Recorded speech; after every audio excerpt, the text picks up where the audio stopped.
Ladies and gentlemen, if I could have your attention, I'd like to say welcome, buenos dias, ohoi gozaimasu, ni hao, ahoy, that's Czech if you didn't know. But in many ways, I just wanted to say welcome to all of you to a very special occasion, our second International Transportation Technology Symposium. And this would be nothing without all of you being here. There are over 350 of us here registered as part of this conference. We have 46 international friends with us, and before I say anything else, I'd like to just give them a warm welcome to the United States.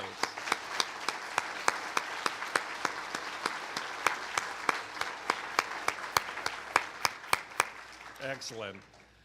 Representing actually 18 countries. A core of this program also is there are actually 8 organizations that are having meetings during this week. The Federal Highway Administration in terms of sponsoring many of these as well and being a partner with them. The National LTAP Association, the International Road Federation, the National Transportation Training Directors. We have 4 Transportation Research Board, TRB, committees that are meeting this week. We have the Construction Career Days program, and I've got to tell you, every day I found out there's more and more meetings going on around the facilities as well, with other people hooking up and meeting on different subjects. So I'd like to thank all of these organizations who have been very strong supporters and who have really made this happen. So thank you all. We come together here in a time in which technology is just going through a tremendous explosion. I think everyone here sees it in their own life. Nanotechnology, composite materials, cyber thinking, all of these things that are even new terms in our lexicon. The other day, where's Lisa Pogue? Lisa Pogue was carrying around her 60 gig iPod. The thing that scares me is I think my brain capacity is about 100 gigs. So we're getting a little too close for comfort there. But I think it just shows the amount of information that we have available. But at the same time, transportation is seeing tremendous needs. The global economy, very frankly, is forcing us to look for global solutions. Our challenge, and the challenge that all of us come together, is how do we make that linkage between those solutions and those problems? How can we bring technologies forward that help our products and services last longer, perform better, and cost less? Well, where does this innovation come from? I'd just like to point out a few. When we look at national research programs, Lori McGinnis had a meeting this morning of the TRB Conduct of Research program. We have Wes Lum here from Caltrans and the technology that comes from all of the states. The university programs, University of Minnesota, TTI, all of those sources. But I'd also like to highlight how special it is to have our international guest because of the things that we also gain from all of those experiences. Kenny, where's Kenny from South Africa? Kenny, every time he comes, he has a new technology and a new idea for me. Josef from the Czech Republic, representing the 22 research directors in the European nations. Very simply, ideas are everywhere. And our challenge is to connect those ideas with people who need solutions. I think that that's what this symposium's really about and what the impetus for it is. 5 years ago, we sponsored the first of these symposiums. If I could ask, how many of you were here 5 years ago at the first symposium? Good, great. So to all you newcomers, this is a fresh experience for you. We've been working on this now for about 2 years, literally dozens of people working on it. I won't even begin to try to recognize them all, but as you go along this week, just know that they're standing over your shoulder somewhere looking out for your needs. They're a great group, and I'll be recognizing them later on in the program. Program actually, although this is the official beginning, I'd just like to say that it's already been underway. On Saturday, we had the TRB Committee on Technology Transfer. We had a full house there. We had an excellent meeting. Yesterday, no one knew it was Sunday, and they kept going. We had the TRB Safety Workshop. We had LTAP 101, and the National Transportation Training Directors had their first gathering as well. And today, all morning, we've had meetings as well, the LTAP community getting together, and an international partnering meeting as well. We've got a very rich 3 days ahead of us, and I can just ask all of you to take advantage of the opportunity you have here. A saying I like is, a stranger is simply a friend that you haven't met yet. Please go up, introduce yourself to your new friends. And that means people sometimes working in your own area. Other times it's introducing you to folks that you've never met before. So please make those connections, and we very much hope that one of the outputs of this is something that you can all take home with you. And I'd like to reflect that.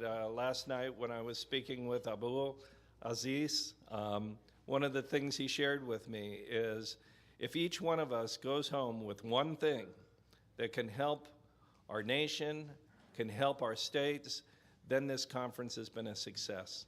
So I hope as you go through the week, you keep your eye out for that one thing that you can take home, and don't leave home without it. Make sure you take that back with you. To start off the program, something like this takes a tremendous effort, and to make a quality transportation program, I think it's critical that we have conferences such as this. We're very fortunate today for lunch to have with us a leader who has really championed the quality transportation system that we have in America. And to introduce him is one of our own, Cherie Marty, who is the Associate Director of the Center of Transportation Studies at the University of Minnesota. Thank you very much, Cherie. Please come on up.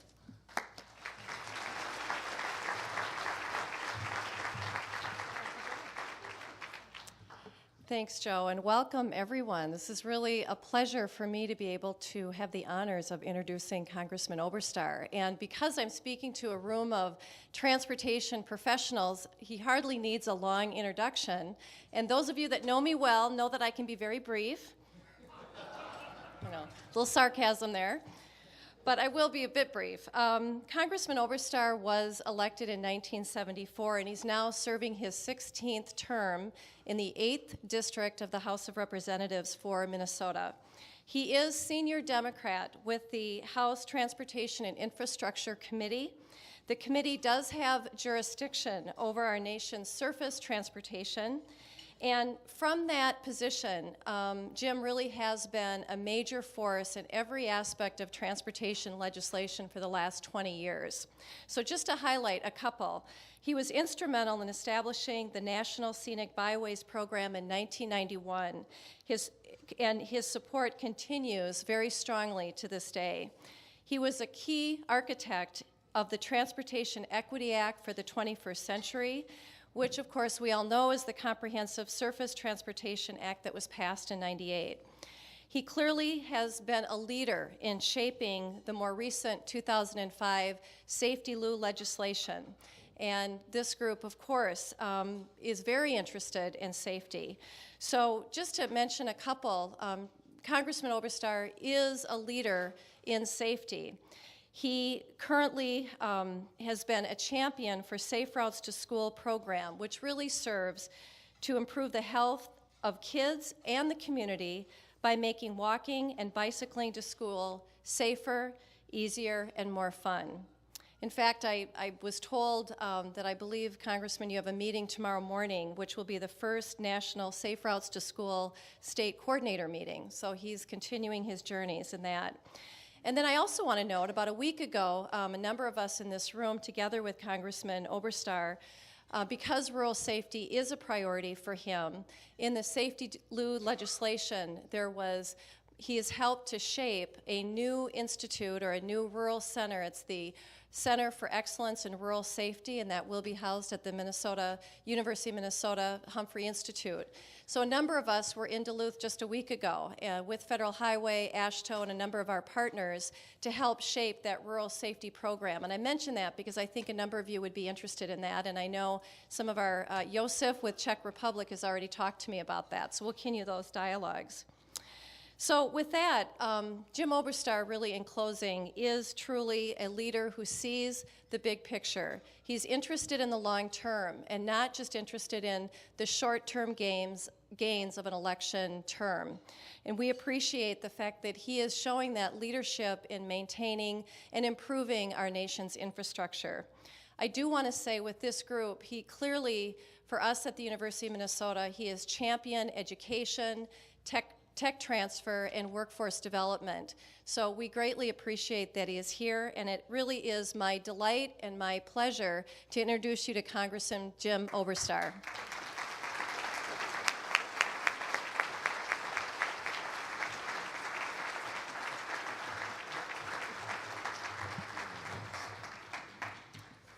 Merci infiniment, chérie.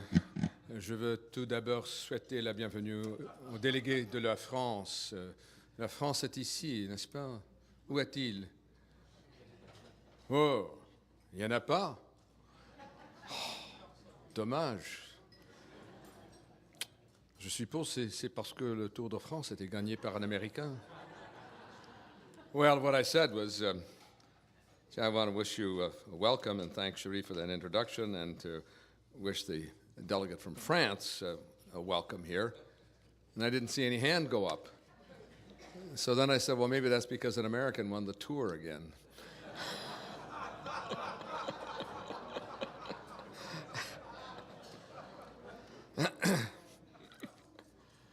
Well, I'm an avid cyclist, as you may have gathered. I pedaled 2,700 miles last year.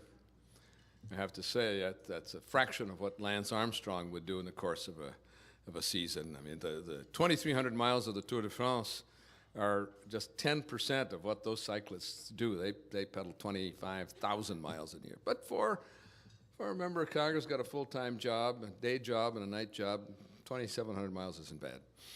And that is my salvation. It's my therapy.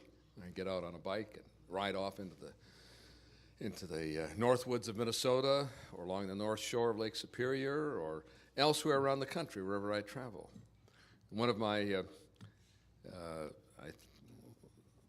accomplishments that I feel very proud of was in 1991 opening the Highway Trust Fund to investment in bicycling, converting railroad grade beds to bicycle facilities, and building bike lanes in urban areas, and developing bicycle trails.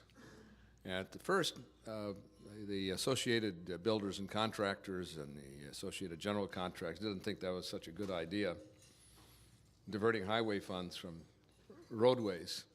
But then I pointed out to them that I see their road machinery equipment building the bike trails as well as the roadways. You get the money either way. It doesn't make any difference to you. And they caught on. And now Pete Ruane, Pete, raise your hand, come on. Pete, this is my favorite guy in transportation.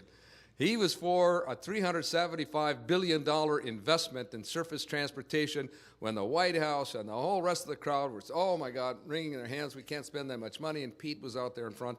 And the only reason we got 286.5 was, frankly, because Pete Ruane led the Associated, the American Road and Transportation Builders Association, and led the rest of the business community into supporting it, or we'd have been another $50 billion lower. Pete, you're a champion for transportation. Thank you.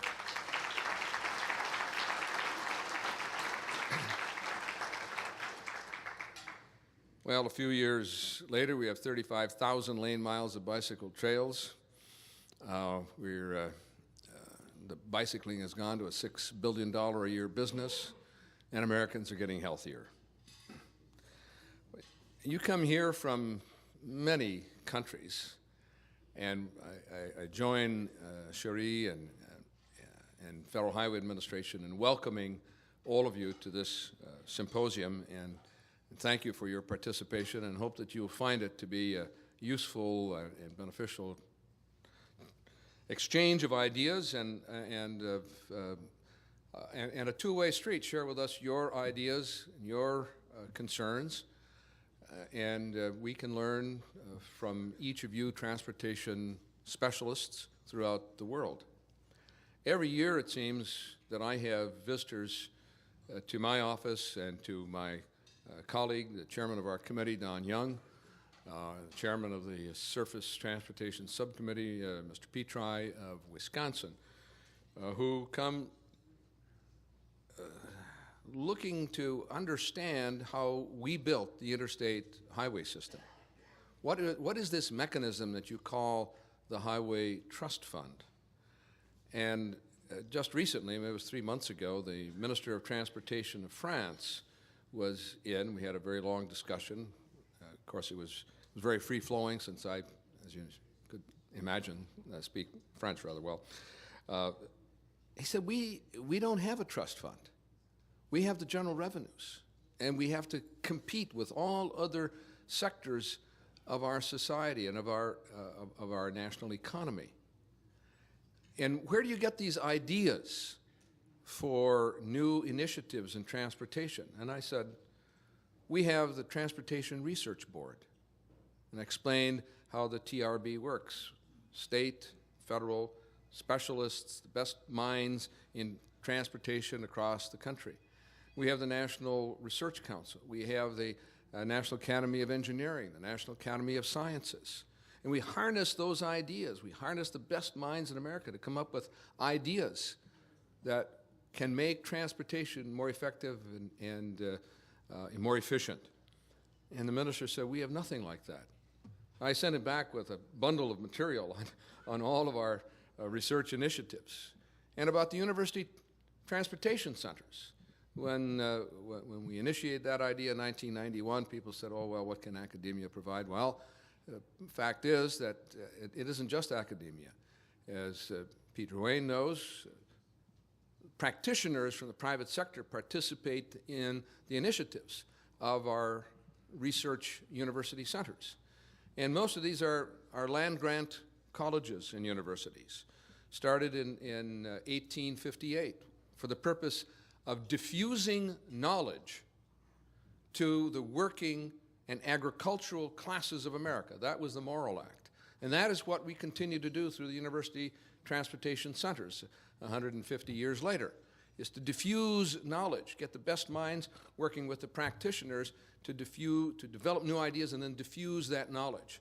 One of the reasons American agriculture is premier in the world, that one farmer today can feed 80 people compared to 40 years ago, one farmer fed 16 people, is the diffusion of knowledge from our university centers through the agricultural outreach program, through our extension program. Farmers sitting in their barn, in their dairy barn in central Minnesota, can get the best ideas, the most recent information from their extension service from the University of Minnesota and translate it today into better agricultural practices. That's what we need to do with transportation.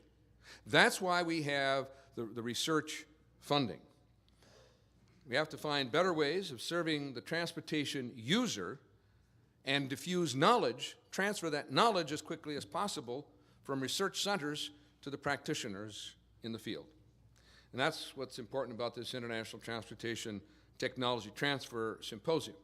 That's why this is so important, to expand the dialogue on technology, the role that it plays in creating a safer, more efficient transportation environment. The traveling public has a need and relies upon all of you, all of us transportation professionals, to do the thinking, to create the safer roadway, to create the more efficient movement of goods and people. And why is this important? Well, in 1987, the cost of logistics in our society, moving people and goods consumed 17% of our gross domestic product. It was a huge cost, moving people and goods. Waterway, airways, highways, railways. But because of the investments that we've made in the successive transportation bills of ICE-T and T21 and now the Safety Lube bill, in just 15 years, the cost has gone down from 17% of a GDP to less than 9% of our gross domestic product. In an $11 trillion economy, that's a productivity gain of more than $700 billion a year. Means it's costing us that much less to move people and goods than it would have had we stayed with policies of 15 years ago. Now that is a huge improvement, and that's why you are gathered here, to use the best ideas to improve our productivity in transportation. We have to do a better job with the infrastructure we already have and with building the next phase of infrastructure. And I think probably the best way to capsulize this is to make a comparison with aviation. Aviation is about 11% of our gross domestic product. Last year, 1 billion people worldwide traveled by air. But of that 1 billion, 750 million people traveled in the U.S. airspace. We account for nearly 70% of all air travel in the world. The Southern California Air Traffic Control Center, it's called the High Desert TRACON, handles more aircraft movement than all of Europe combined. 2.4 million aircraft movements a year in the Southern California Terminal Radar Control Facility, and 2.3 million aircraft movements in the entire European community. That's how big our aviation. How could we do that without advancing technology to do it? Orville Wright said, in the dawn years of aviation, "I believe the examination and licensing of every pilot should be required. I would insist that proper precautions be taken to ensure the safe condition of airplanes." That was 90 years ago. He saw the need. There was in the early years of aviation, there was a terrible situation that engines had a bad habit of falling off airplanes in flight. An aircraft could lose a wing in flight. Commercial flyers had one fatality for every 13,000 miles. 1926, one fatality every 13,000 miles. Now, the U.S. Airmail Service, which regulated the pilots and regulated safety and established standards for aircraft, had one fatality for every 453,000 miles. Today, it's one in every 100 million miles. That's a huge advance. And how did it happen? Because the Secretary of Commerce in 1925 said, "Commercial aviation cannot be expected to develop without airways charts, without an aviation weather service, without landing fields, and without the ability for night flying services." That Secretary of Commerce who saw and who literally charted the future of aviation was Herbert Hoover, to whom little credit is given for almost anything. But he had a great vision as Secretary of Commerce on what was needed, and it was Hoover pushing against the entire department, against the entire industry, against the President of the United States, who said, we have to do this. And maybe President Harding got the message when he was laying cutting the dedication ribbon for the Lincoln Memorial in that year. and a general aviation aircraft buzzed the ceremony and drowned out the president's words. Someone said, wait a minute, you can't do this. We can't have this. How do you prevent it? We have to develop technology to do this. Today, there are 47,000 pieces of technology in the air traffic control system that make flying safe. Because when you're up there at 7 miles in the air, there's no curb to pull over and look under the hood and see what's wrong with the airplane. You have to get it right every day, every minute, every time. And that's why we've invested in radar screens that can show the altitude of the aircraft, where it started, where it's going, what speed it's at, and what weather conditions it's flying in, where the other aircraft are in the same area, and with the capacity to show a conflict alert that you're getting too close to other aircraft. That there's wake vortex just ahead of you. A wide-body aircraft is flown ahead of the 737. You have to avoid that. It's all in the air. It's all on the screen. It's all in the technology. And when the controller presses a button, that has to respond in less than a fraction of a second because you're moving 10 miles a minute. There's little margin for error. If we can do that in the air, why can't we do it on the ground? Why can't we apply technology to make the difference in safety, in road surface, in efficiency of our systems, in the technology of transportation? That's why we have made the investment in this transportation bill in technology transfer, $2.5 billion for you specialists, professionals, and others like you to think constructively, creatively, and beyond the box about the future. That's a 45% increase in the investment in technology in this bill. It's a 45% increase overall in the $286 billion transportation bill. 286.5, Pete, to be exact. And we do have a need to think about the future of transportation because unlike the Aviation Trust Fund, which is pegged to the value of your airline ticket, funding for the surface transportation is a flat fee. It's the only thing we have that's a flat tax in America. Everybody's equal. So it's pegged to consumption. It's pegged to use. It's pegged to the use of the roadway. And that number has been static or has fallen off or has been eroded by the erosion of the value of the construction dollar, which has gone down 47% in the last 15 years compared to only a 27% decline in the consumer price index for other sectors. So we have to recapture the value of the construction dollar in order to make the Highway Trust Fund whole and responsive to the needs and the growing needs of the country. I know it's a little diversion from technology, but you have to understand where this money is coming from. And in the transportation bill, we created a commission to report on pavement condition, bridge conditions, congestion, need for expanding capacity, and for financing the future of the system.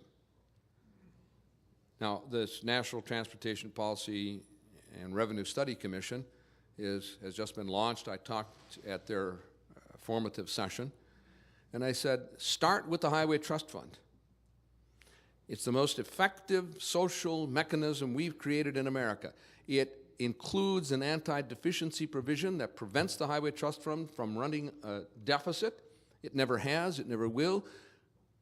But just the reverse has happened. The surpluses built up in the Highway Trust Fund over many years have made deficits look smaller, even though the dollars haven't been used for anything else, but it makes deficits look smaller. So the more the presidents, from Lyndon Johnson all the way through to Clinton, could hold money back in the trust fund and make their budget deficit look that much smaller. Well, we fixed that in 1998, put firewalls around the Highway Trust Fund, said you cannot spend this, you cannot hold the money back, it must go directly out into building of our transportation capacity. And that is working. But what is not working effectively is a mechanism, or what is missing is a mechanism to keep pace with inflation in our society and the erosion of the construction dollar. That's why we need a consumer price index or indexing of the Highway Trust Fund to assure that the revenues will grow as the usage grows. We have 212 million vehicles on the roadways in America. That's 60% of all the cars and half of all the trucks in the entire world on our roadways. We need to make sure that they can move freely so that we can continue to enjoy productivity gains in our society. So you can enjoy a better quality of life, so you're spending more time with your family and less time on the roadway. That's why we have to make these adjustments to have the investments. And in this 50th year anniversary of the interstate highway system, that must be our guiding principle. That must be our goal. And then as other fuels are developed, whether it's ethanol, biodiesel, corn stover, fuel from soybeans, hydrogen power, electricity, all of them use the roadway. All of them should pay their fair share. All of them should be subject to taxation so that the Highway Trust Fund can continue to make the investments. The road doesn't care whether you're an electric-powered vehicle or a soybean-powered vehicle or a gas-powered vehicle. It knows that you're pounding the daylights out of that pavement. It needs to be fixed.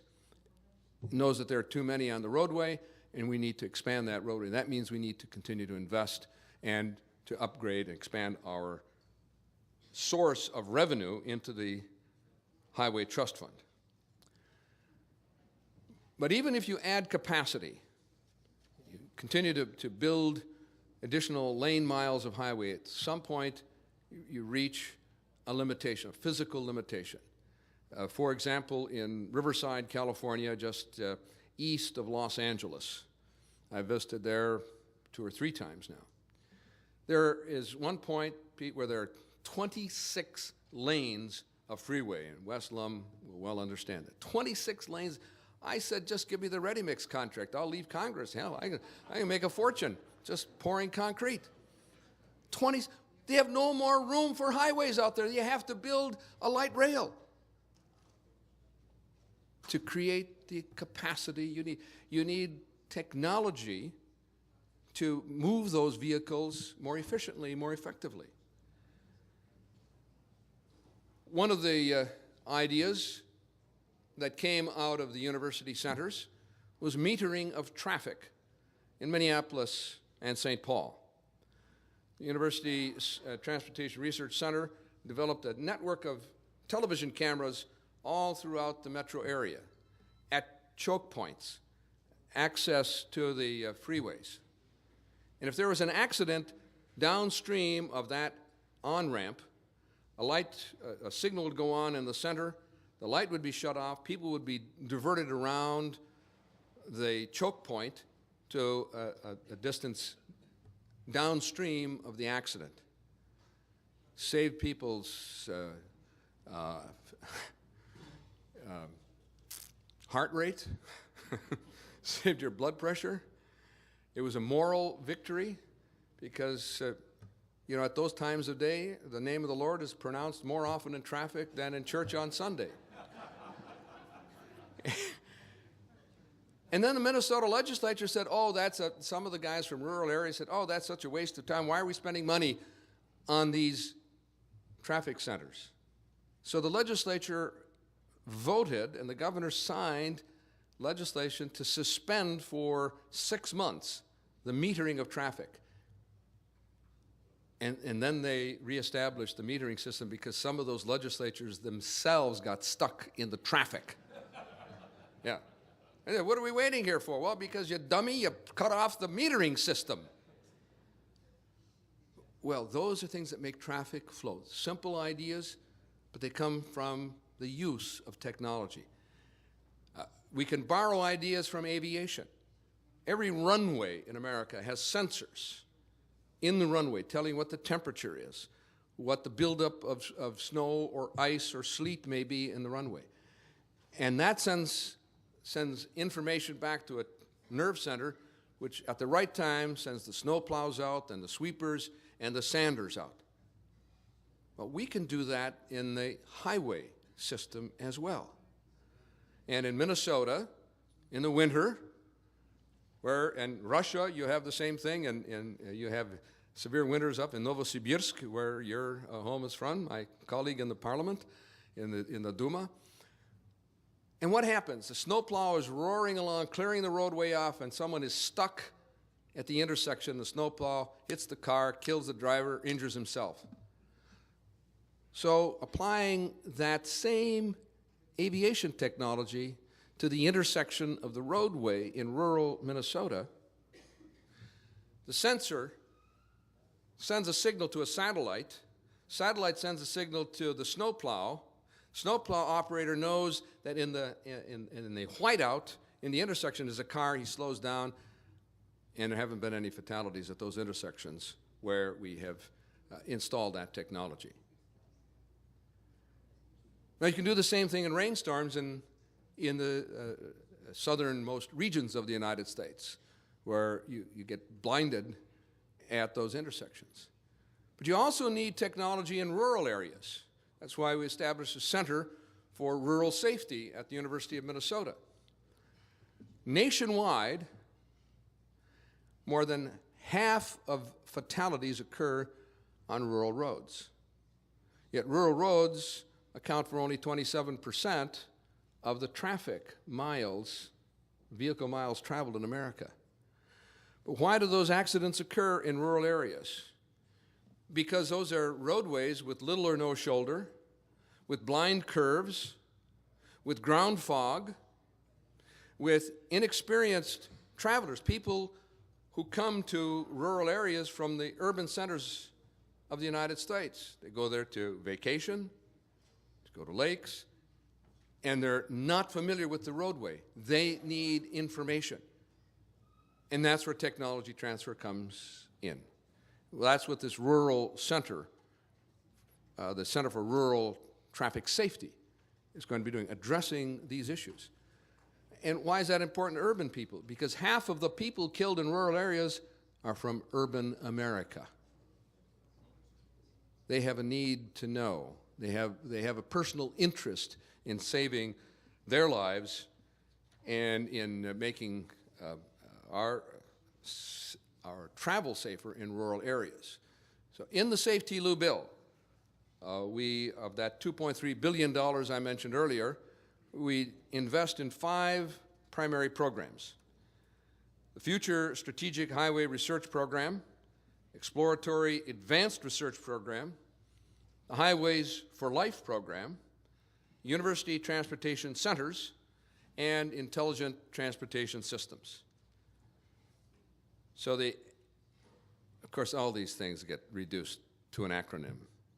Future Strategic Highway Research Program. It's too hard to say. It takes you a whole breath to say it. So we call it F-sharp. So there you are, F-sharp. In T21, we directed the Transportation Research Board to do a study on strategic highways. And they reported back to us. One of the lessons learned from SHRP was that an additional infusion of resources into a focused, independent research program can accelerate significant improvements in strategically chosen areas. Infusion of additional money, not resources, into an independent, well-focused research program. So we took that to heart. We wrote it into Safety Lou. It's one of the reasons you are gathered here today. And this expansion of F-sharp will look into the renewal of our aging highway infrastructure, driving behavior, look at the causal factors for crashes, and study improved countermeasures, reduce highway congestion, in such a way that it is non-recurring, not just a temporary fix, but non-recurring, and planning and designing new road capacity to meet our mobility, economic development needs. In that section of the bill, there's over $205 million to undertake this research, and you got 4 years in which to do it, report back to us, and give us in the Congress good ideas, good initiatives that we can translate into new legislative initiatives if they are needed. The exploratory advanced research programs to provide better funding, greater coordination among the ideas that are emerging to apply to the roadway. What we found in our committee hearings, our inquiries, there are lots of studies, great ideas out there. You know what happens to them? They go on a shelf in some professor's room or in a committee, even in our committee hearing room. You got this, who's got time? Stick it on a shelf, nice document. A few inches of dust later, you know, there's some good ideas in here. Well, let's take those ideas from the books and put them into the hands of the practitioners and apply those ideas in the roadway. That's what this provision is supposed to do.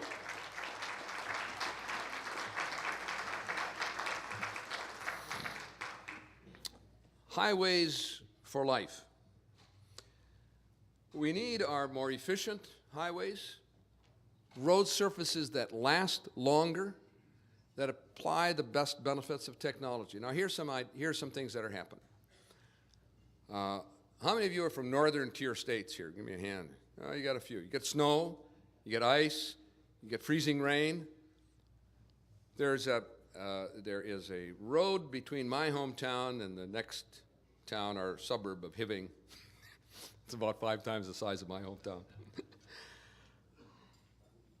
And there's a bridge. It goes over a railroad intersection where the iron ore comes from the mines and goes to the steel mills. So you approach this bridge at an angle, and then you curve around and you go over that bridge. You know what happens in the winter? It warms up to 29, 30 degrees, and the snow melts. It runs over the roadway.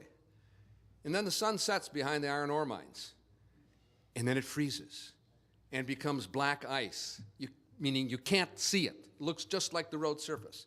Every year there's a fatality. Every year there are 20 or 30 crashes on that bridge, and luckily, so far, no one has really good, strong steel girders there to keep people from going into the tracks below. So Cargill has developed a new technology, working with the University of Minnesota Research Center. They mill down the surface of that approach, scrape it down just about 1/4 of an inch, put an epoxy sealant on the top of it, and at the same time, with the epoxy, they put an aggregate surface, rocks crushed down to 1/4 inch or smaller size, that then are smoothed over. Just about 1/4 of a mile on that treacherous section. When winter approaches, and that's usable within 6 hours, epoxy sets, the aggregate sets. With the approach of winter, they spray a liquid de-icer on the surface. The aggregate retains the de-icer and slowly releases it so that you'll have to do only 2 or 3 applications during the winter. 60% reduction in de-icing costs and 0 accidents. No accidents, no fatalities. Now, they developed a similar technology for airports. Now, all you need to do is apply it to that 1,000 feet in the runway safety area. If that had been applied at Midway Airport, 1 child would be alive today, and there wouldn't have been an accident. Southwest Airlines wouldn't have run off the end of that airport runway. Technology transfer is not some vague idea. It is real, can have effects today on the lives of people and safety and effectiveness of our road surface. That's what Highways for Life means, to develop a better road surface. We should not have to resurface highways every 20 years in America. Now, some of Pete's constituents would say, well, we like that because we're out there building new roadways. But if you build a better roadway, maybe it costs a little bit more, and if it lasts 25 years longer, then that's a better investment of our highway trust fund dollars than when you have to go out and every 5 years put a new 1.5 inches of asphalt on it. So we need to harness the best ideas. How do we make better roadways? What do we do with the sub-base and the base material and about the road surface itself? A byproduct of the iron ore mining industry in my district is tailings, that is waste rock from crushing and grinding and extracting the iron units. Mixed it with asphalt. Tried it out on the Brainerd International Speedway. They set 2 new world speed records. They haven't resurfaced the straightaway in 4 years now because it's tougher, it's better material, it has greater adhesive capabilities, and it is hydrophobic. It resists water. It sheds water. It doesn't absorb it, and there have been no cracking in the surface. Where there are other materials like this all around the United States and around the world. We can harness those to make better road surfaces. That's what Highways for Life is all about. And then we have the university transportation centers, where the best minds are gathered to develop new ideas and to take technology ideas like taconite asphalt, like the epoxy surfacing of roadways, making them better and interchanging, taking the best ideas from aviation and applying them to highway surface and vice versa. And knowing the contribution that each mode of transportation can make to the others, the intermodality. We want people to be thinking constructively among the various modes of transportation. And then using ITS, Intelligent Transportation Systems, that are taking an ever-increasing role in our roadways. I'm not in favor of tolls, but there are toll systems. And toll booths cause big backups until somebody got an idea, used the ITS funding to research use of a little chip in your car and a transponder at the toll booth, and you just drive right through and your account is credited, and it made the toll facilities much more effective and efficient. We have invested $550 million in ITS systems over the coming 4 years, and we expect new and great ideas to be coming out of the university centers and out of the university private sector cooperative research initiatives. So looking ahead, where we go from here, we have to look at all of the modes of transportation and understand what the proper balance is. Do we have in urban areas like this Tampa-St. Pete area, do we have the right balance of transit and highways? Tampa Bay has reintroduced to the city a streetcar system that operated 60 years ago, but was torn down. Now they rebuilt the track, and they went all around America to find those streetcars that had been sold off, brought them back to Tampa Bay, reconditioned them, recreated the original paint scheme. People loved them. They're oversubscribed, and they're now making a great contribution to relieving transportation congestion. In Minneapolis and St. Paul, for 25 years they debated whether to establish a light rail. Finally they agreed on it. Actually what I said to them is, I'm going to write it into the authorization of T21, because if you don't do that, I'm not going to support another dollar's worth of highways in Minneapolis. You have no more room to build these highways, and until you build a light rail, I'm not going to support more. We need the highway money in greater Minnesota. They got the message. They built the rail. Last November, they had the 10 millionth passenger 9 months ahead of schedule. And so it is with every light rail project around the country. We need all of these new technologies and new ideas and intermodality to be able to move people and goods more efficiently. I've been a great proponent of maglev, magnetic levitation, a rail system where magnets lift the train off the track and propel it forward. We developed the idea. We developed the technology here. What happened? The Germans and the Japanese studied it, applied it, and now they're selling systems all around the world. So we come back to the port of Long Beach, Los Angeles. And they said, we like the maglev.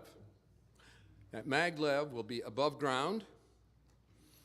It'll save us the cost of maybe $1 billion in building passages over the railroad grade intersections where we need to move containers from the port of Los Angeles to Riverside, 110 miles or so in the interior. We could build a continuous loop maglev that will move containers at 120, 130 miles an hour to the interior, come back, bring the empties back to the port. That's technology transfer. I always thought people. Now you have a system in which you can have a revenue stream to pay back the cost of building the system and to pay its operating cost. Because containers on the roadway are choking, and it's going to continue to grow as our imports grow. Those are the kinds of benefits and the kinds of ideas where we need people just thinking outside the box. That's what this symposium is all about. New technology, new materials, new systems, new ideas translate into a more efficient, effective road surface and safer, and an investment in the future of transportation in the United States and hopefully in the rest of the world as well. Thank you all for participating. I look forward to joining with you.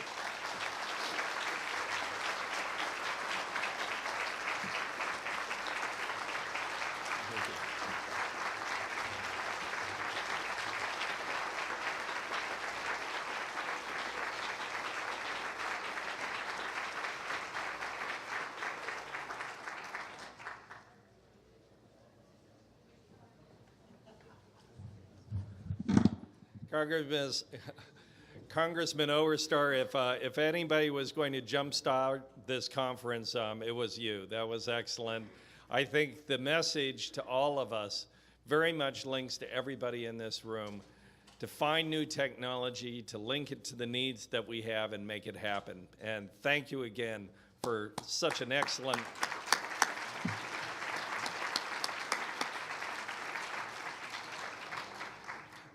we're going to now have a shift break, and while you're out of the room, we're going to be reestablishing the stage up here for a very distinguished panel. Congressman Oberstar is going to be coming back to join us with others. What we'd like you to do is leave your materials on your chair, not on your table, but on your chair. And we have desserts outside and refreshments, and we'll be coming back in here in about 25 minutes. So again, thank you.